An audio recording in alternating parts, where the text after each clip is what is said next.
Salve, salve, meus amigos do canal Detetives Vascaínos. Eu tô chegando na área pra gente comentar aí um ponto importante, diga-se de passagem, conquistado pelo Vasco, agora há pouco, lá na arena do Atlético Paranaense. Um jogo eletrizante, um jogo com contornos assim dramáticos, né? Porque teve um domínio do Atlético Paranaense, mas o Vasco teve oportunidade, teve até oportunidades preciosas.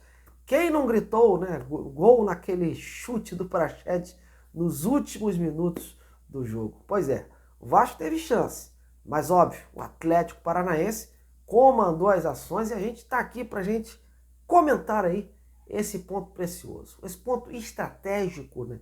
Como eu falei agora no Twitter e no Instagram, um ponto estratégico na luta contra o rebaixamento.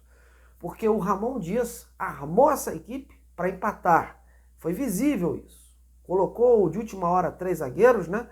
Como eu vinha falando ontem, a situação do Payet não estava definida e ele poderia, de uma hora para outra, colocar uma formação nova, uma situação nova, um jogador novo para o lugar do Rossi. E escolheu o Léo Pelé para titularidade. E o Vasco jogou assim, fechadinho, explorando os contra-ataques, explorando os erros do adversário e teve oportunidades. Porém, recuou demais, né? O que eu achei nesse jogo, o Vasco jogou muito recuado e com isso cometeu algumas falhas também incríveis, né? Falhas de zagueiro dando a bola para o adversário, muitos passes errados e principalmente, né, erros lá na frente de percepção, erros de colocação acima de tudo, né, de criatividade na hora do gol, decisões erradas.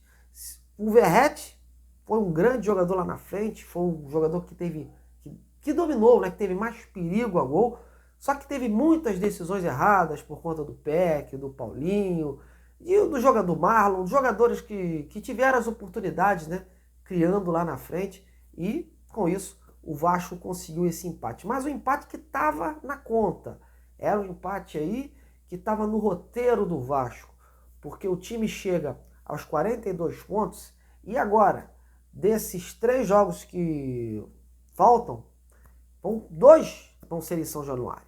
O primeiro agora, contra o Corinthians, esse Corinthians que foi goleado impiedosamente ontem pelo Bahia por 5, o Vasco vai ter essa chance, com o Caldeirão pulsando, de fazer um grande jogo contra o Corinthians e vencer, podendo chegar ao 45, e aí colocar o adversário ainda no risco, que vai a 44. Então é um jogo super importante e além disso tudo ainda pega o RB Bragantino, que está aí disputando ainda o título, uma vaga aí na Libertadores, na última rodada. Então tem 2 jogos chaves aí que vão ser fundamentais para a manutenção do Vasco nessa Série A. Aí você me pergunta, e Sul-Americana, Marcos? Óbvio, é o que eu sempre digo. Dá para sonhar? Dá, mas eu acho que a gente tem que fazer degrau por degrau. O Vasco tem que garantir matematicamente aí a sua permanência. E aí, lá no último jogo, se der, conseguir aí, de repente, abocanhar uma vaguinha. Mas eu acho que a gente tem que pensar única e exclusivamente nessa primeira divisão, se manter na primeira divisão, nessa luta contra o rebaixamento. Porque não está nada decidido. Você vê o que aconteceu ontem no jogo contra o Bahia. Quem garantiria que o Bahia ia chegar lá, né, na casa do Corinthians e meter 5 no timão? Ninguém, né? Esse mesmo Bahia que vinha aí de uma sequência ruim na competição. E isso dá uma confiança a eles. E o Bahia vai pegar agora o São Paulo, que o Rogério Ceni conhece bem, e na sua casa, com o apoio da sua torcida. Então é um jogo, possivelmente, o Bahia pode conquistar os 3 pontos aí, né? E aí iria a 44. Por isso que o Vasco não pode sequer pensar em empatar esse jogo. O Vasco tem que vencer esse jogo contra o Corinthians para poder chegar aí aos 45. Até porque o Cruzeiro vai jogar segunda-feira contra a equipe do Goiás, né? Vencendo aí, se equipara ao Vasco, perderia aí em outros handicaps, mas em compensação ficaria todo mundo ali na briga, né? Na luta. O Vasco hoje vai dormir na frente do Santos. Santos que vai enfrentar amanhã o Botafogo. Então, é sempre bom a gente também tentar secar o Santos, que o Santos também não está aí totalmente livre, não. Em que pese que na rodada contra o Vasco, o Santos vai pegar o Fluminense, que já está aí relaxado, já está numa boa, né? Vai pegar o Fluminense na casa do Santos, né? Lá na Vila Belmiro, e pode perfeitamente ganhar essa partida aí e também se salvar. E o Cruzeiro vai jogar contra esse mesmo Atlético Paranaense que jogou hoje, só que no Mineirão, obviamente com portões fechados que também fazem uma diferença. Enfim, tá tudo em aberto, mas a gente tem que entender o seguinte, meus amigos.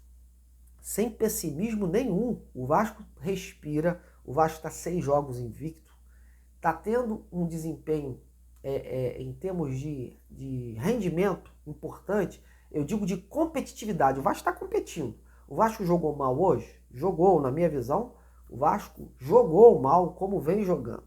Mas nessa reta final, eu sempre venho alertando, o futebol apresentado pouco vai importar, porque o importante são os 3 pontos, ou pontuar, né?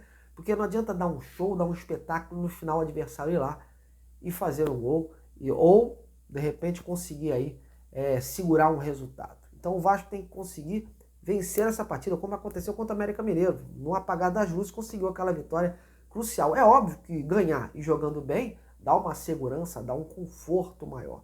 E eu acho que o Ramon precisa, né, corrigir mais erros dessa equipe. Hoje, inclusive, eu achei que ele demorou muito a substituir os jogadores, né? Eu achei que o Payet poderia ter entrado mais cedo, ele ter feito alterações mais cedo, mas é aquilo que eu digo, o Ramon entrou com aquele espírito de buscar o empate. E ele viu que estava dando, e aí começou a trocar os jogadores que estavam cansados. E achou apropriado o Payet não entrar desde o início. Agora, a preocupação para essa próxima partida é que o Vasco praticamente perdeu o sistema defensivo, a zaga, né? Praticamente toda. O Michael tomou o terceiro cartão amarelo, o Léo Pelé, que vinha na reserva, tomou o terceiro cartão amarelo, o Gary Medel saiu aí com uma lesão que a gente não sabe se vai se recuperar a tempo, porque o jogo é terça-feira. E aí fica o que? O Vasco tem grandes chances de ir para esse duelo contra o Corinthians com uma zaga totalmente reserva, né? Fala-se aí do Capasso, que está grande tempo longe dos gramados, se recuperou aí de uma contusão, hoje ficou no banco. Zé Vitor, Miranda, enfim. O Ramon Dias vai ter problemas e perdeu também outro jogador, perdeu o Marlon, né, que infantilmente agarrou o adversário e tomou aquele cartão amarelo. Enfim, o Vasco tem problemas para esta partida.